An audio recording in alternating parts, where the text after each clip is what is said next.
कभी कभी दूसरों को सीख देने वालों को भी कोई सीख दे जाता है। ऐसा तब होता है जब इंसान को लगता है कि उसने सब जान लिया, अब उसके पास जानने को कुछ भी नहीं है।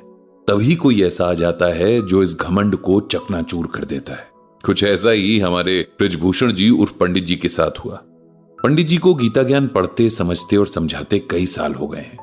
उन्हें लगता था कि उन्होंने अपने मन को जीत लिया है, उन्हें गुस्सा नहीं आता, वो शोक नहीं मनाते, मोह नहीं करते और घमंड भी उन्हें नहीं है। लेकिन पंडित जी नहीं जानते थे कि इस तरह की सोच रखना भी तो एक घमंड ही है।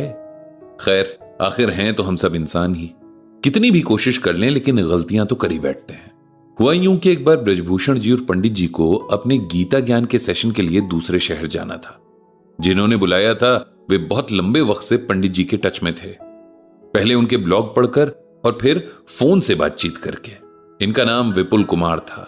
ये पंडित जी के गीता ज्ञान से बहुत इंप्रेस थे और चाहते थे कि एक बार पंडित जी उनके शहर में आकर उनके परिवार, रिश्तेदार और दोस्तों के बीच गीता ज्ञान का सेशन करें, ताकि सबको गीता के अमृत वचन सुनने और समझने को मिले और सबका जीवन सुंदर और आसान बने। जब उन्होंने पंडित जी से अपनी ये इच्छा कही तो पंडित जी उन्हें एकदम हां नहीं कह पाए, क्योंकि अपने शहर में सेशन करना अलग बात है, आप घंटे 2 घंटे में घर वापस आ सकते हैं, लेकिन दूसरे शहर में जाने का मतलब है कि 1 या 2 दिन लग सकते हैं, सफर भी लंबा रहता है। और अब पंडित जी का शरीर इस तरह का नहीं रह गया कि घंटों लंबे सफर के बाद वो सेशन में भी लगातार बोल सके। हाँ, मन उनका जरूर चाहता है कि वो खूब गीता ज्ञान बांटे, लेकिन मन के साथ तन का तालमेल भी तो जरूरी है, एक हाथ से ताली कहां बज पाती है। लेकिन विपुल कुमार जी ने दोबारा रिक्वेस्ट की, कहा कि वे पंडित जी के लिए सबसे कंफर्टेबल कार का अरेंजमेंट कर देंगे, रहने का भी अरेंजमेंट शहर के बेस्ट होटल में करवा देंगे, लेकिन पंडित जी बस हां बोल दें। पंडित जी से इतने प्यार और अधिकार से की हुई रिक्वेस्ट को टाला नहीं गया और उन्होंने हां बोल दिया। इस बार सरला जी भी बहुत खुश नहीं थीं साथ जाने के लिए, लेकिन फिर उन्होंने सोचा इस बहाने दूसरा शहर भी देख लिया जाएगा, तो वे भी साथ चलने के लिए तैयार हो गई। फिर विपुल कुमार जी और पंडित जी ने एक दिन तय किया और उस दिन प्लान के अकॉर्डिंग सुबह सुबह एक कैब पंडित जी के घर पहुंच गई। कैब का ड्राइवर एक बहुत कम उम्र का लड़का था, उसका नाम सागर था। सागर ने बहुत तमीज के साथ पंडित जी को विश किया और फिर उनका सामान रखवाने में पूरी मदद की। अपनी बातचीत और काम करने के तरीके से वो बहुत वेल मैनर्ड और प्रोफेशनल लग रहा था। अपनी आदत के हिसाब से थोड़ी दूर के सफर के बाद पंडित जी सागर से बातचीत करने लगे। सागर के बारे में पूछने पर उसने बताया कि वो एक बहुत अच्छी फैमिली से बिलोंग करता है। उसके फादर एक अच्छी प्राइवेट कंपनी में अकाउंटेंट है, माताजी भी प्राइवेट टीचर हैं, 2 बड़ी बहनें हैं जो वेल एजुकेटेड हैं और अब शादीशुदा हैं। सागर ने अपनी कैब ड्राइवर बनने की जो कहानी सुनाई वो काफी इंटरेस्टिंग थी। उसको स्कूल से ही अपना बिजनेस स्टार्ट करने का मन था। वो अपने बेस्ट फ्रेंड आकाश के साथ मिलकर खूब प्लानिंग करता कि हम ये करेंगे, वो करेंगे। आकाश भी उसी की तरह एक मिडिल क्लास फैमिली से था। स्कूल के बाद दोनों ने बिजनेस मैनेजमेंट कोर्स में एडमिशन लिया और इस कोर्स के दौरान सागर को पक्का यकीन हो गया था कि वो नौकरी करने के लिए नहीं बल्कि अपना बिजनेस करने के लिए बना है। कोर्स पूरा होने के बाद उसके और आकाश के पास एक बहुत अच्छे बिजनेस मॉडल का प्लान था, लेकिन सबसे बड़ी प्रॉब्लम फंडिंग की थी। उन दोनों ने बहुत सारे इन्वेस्टर्स से बात की, सबको उनका आइडिया भी पसंद था, लेकिन कोई भी 2 फ्रेश ग्रेजुएट्स पर जिनका की कोई वर्क एक्सपीरियंस नहीं था इन्वेस्ट नहीं करना चाहते थे। अब उन दोनों के पास बैंक लोन के अलावा कोई और ऑप्शन नहीं था, लेकिन रकम बड़ी थी और लोन के लिए बैंक को कोई सिक्योरिटी चाहिए थी जो इनके पास नहीं थी। इस तरह से ये ऑप्शन भी नहीं रहा। सागर के पापा के पीएफ के पैसे थे, लेकिन वही उनकी इकलौती सेविंग थी। बाकी का सब कुछ तो उसकी सिस्टर्स की शादियों में खर्च हो गया था। आकाश के घर का हाल भी कुछ ऐसा ही था।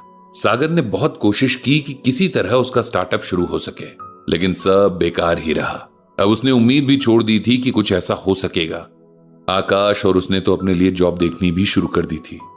सागर के पिता जानते थे कि उनका बेटा काबिल है, उसका विजन भी एकदम क्लियर है, बस उसे एक बार के सपोर्ट की जरूरत है।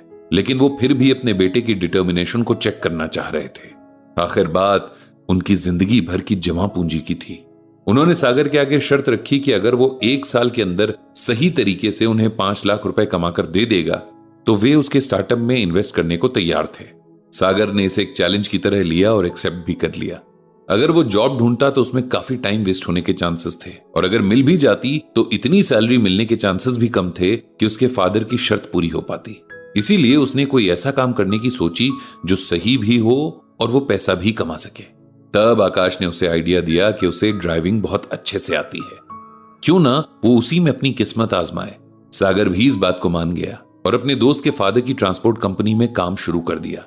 इस काम में उसे अच्छी कमाई हो जाती है, इसीलिए उसे उम्मीद है कि वो अपने फादर की शर्त पूरी करेगा और फिर उसका अपना बिजनेस शुरू हो सकेगा। पंडित जी सागर के डिटर्मिनेशन से बहुत खुश हुए। अपने एम के लिए उसका भरोसा बहुत शानदार था। उन्हें पूरा यकीन था कि वो कामयाब होकर।